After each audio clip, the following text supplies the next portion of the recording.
Hello guys, meron tayong i-discuss na comment dito. Comment ni Idna. Sabi niya, may clearance po ako, hindi po pwede sa SG ang may scar na pauwi po ako. Dito siya nag-comment sa kong video kung pwede ba makapag-work ang may piklat sa baga. So, klaro naman kasi dito guys. Explain ko lang sa inyo guys na hindi ibig sabihin na nabigyan kayo ng clearance ng doktor nyo sa Pinas, pagdating nyo ng Singapore, ayun na yung magagamitin nyo para makapagtrabaho o makakapagkuha kayo ng working permit. Hindi po. Kasi pagdating po ng Singapore, dadaan po kayo sa medical examination ulit. So, ang chine-check sa Singapore ay 4. Bale, active TB, HIV, syphilis, and malaria. 4 po yung chine-check doon. So, kung nakitaan doon sa medical nyo, sa first screening nyo sa medical nyo, na active pa pala yung TB nyo, automatic po yan na ibabalik kayo or sisend kayo sa Pinas. Hindi ibig sabihin na binigyan kayo ng doktor nyo sa Pinas na clear na kayo. Hindi ibig sabihin na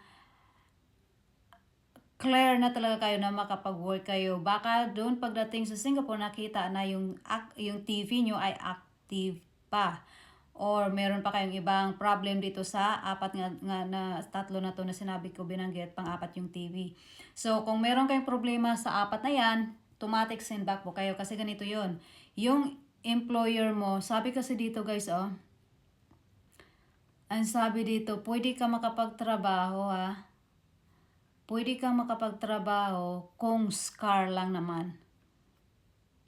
Kung scar lang naman yung nakita. Pero kung active pa, hindi po kayo. Kasi kung scar lang ito sinabi dito, applicants found to have active TB will not be issued with work permits, while those found to have lung scarring, kung ang nakita lang naman ay lung scarring, will be referred to the tuberculosis control unit for further assessment.